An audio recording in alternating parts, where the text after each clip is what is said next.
My fondest memories, especially as being a kid, was riding in this Z to daycare. That was my favorite thing of all time. I could not get enough of the smell, just the feeling of being in the car, you know, having my dad driving. It was just the greatest experience ever. And it really just kind of started progressing and, you know, just steamrolling down to the point where I was just obsessed with cars. And that's all I wanted, was just cars.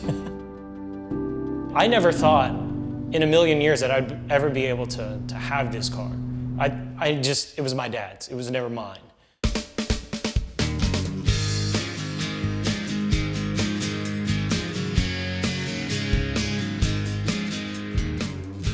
I was in the Navy. We would go backpacking up in the mountains north of Ojai. And one weekend we were going up there and it was sitting on the side of the road with a sign on it. It was a classic little old lady, and she had it sitting out there. Like I said, she told me the only place she drove it was the grocery store. And had all the door dings. We went on up and did our thing, and on the way back down I stopped and looked at it, and then the next weekend I went up and bought it. Yeah, I drove it for a long time. I mean, to 98, he was 8 years old at that time. My thing was one day I'm gonna fix it back up and I'm gonna drive it. When he was 15 and had his driver's learner's permit, and we started looking for Mustangs. The one that we found had a lot of rust in it. It just wasn't gonna be a suitable car for, you know, a 15 or 16-year-old. And it was heartbreaking, but at the same time though, it was kind of a blessing in disguise. We just couldn't find one that we liked. And then one day I just said, how about this? For me, I mean, that was just like, that was the moment I've waited for my entire life. I was like, are you kidding me? Yeah, he liked it. So we just started doing it.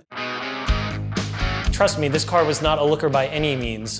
You know, it sat in the garage since 1998. We're talking 2005.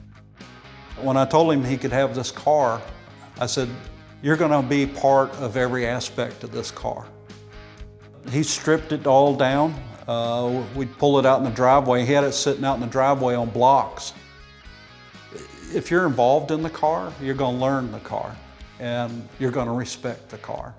Yeah, it's definitely allowed me to learn and really appreciate the car with all the blood, sweat, and a lot of tears, surprisingly. There was always heartache with this thing, but it kind of made it better though, because if it was easy, then, you know, we wouldn't really have the appreciation that we have for it now. He ended up being more or less the inspiration to do it, and it was good working with my son building this car.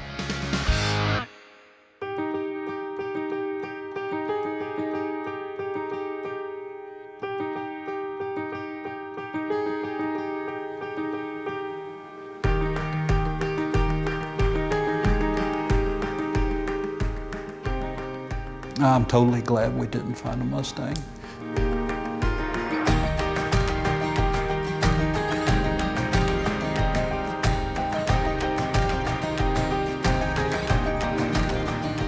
It's the best. Anytime we drive it and you just crank it up, it's the most surreal feeling because it hits you in the soul. That mixed with the smell and all of the other just organic feelings that you get driving this, it's all encompassing to the point where it's just, you're hooked and you don't ever want to get out. I'm sure he's super proud of it, and I'm proud of him and the car. So it's, because he's done a lot to it since we finished with it.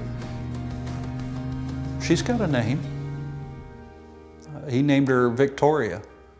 That's her name. She's a pretty girl.